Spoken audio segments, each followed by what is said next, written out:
మంచి చేసేవాళ్ళకు కూడా ఈరోజు ఏం చేస్తున్నారు చెప్పండి? కీడి చేస్తున్నారు. మంచి పొందుకున్నంతకాలం పొందేసుకుని ఆ తర్వాత చెప్పండి ఏదో విధంగా ప్రజలను ఇబ్బంది పెట్టాలని ఆలోచన. ఒకవేళ ఈరోజు ఒక ఛాలెంజ్ ఎదుర్కొన్న ఒక సవాల్లోనే ఉన్నావా? నీ కుటుంబంలో కావచ్చు, నీ తల్లిదండ్రులు నుండి కావచ్చు, నీ స్నేహితుల నుండి కావచ్చు, ప్రతిఘటన ఎదుర్కొన్నావా? కృంగిపోతున్నావు, బాధపడాల్సిన అవసరం లేదో. You are born to be a winner. నువ్వు గెలవడానికే పుట్టావు. దేవుని నామమున స్తోత్రం కలుగును గాక. ఆ గెలుపు బాటలో నీకు ఎదురవుతున్న ప్రతి కష్టాన్ని ఒక స్టెప్పింగ్ స్టోన్ గా మార్చుకో.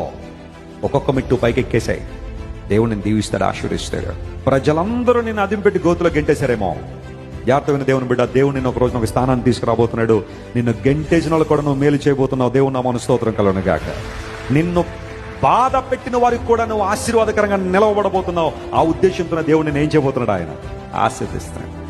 నేను వెళ్తాను ఎక్కడికైనా స్థానానికి, అప్పుడు వీళ్ళ సంగతి చెప్తాను అనుకుంటున్నావంటే నీ ఇంటెన్షన్ అంత బాగాలేదన్నమాట. But pray lord, make me a blessing lord. నన్ను ఇబ్బంది పెట్టిన వాళ్ళు కూడా మేలుకరంగా ఉంటాను ఆయన ప్రార్థన చేయి. దేవుడు నేను చాలా ఉన్నతమైన స్థితి తీసుకెళ్ళి అద్భుతాలు జరుగుతాయి.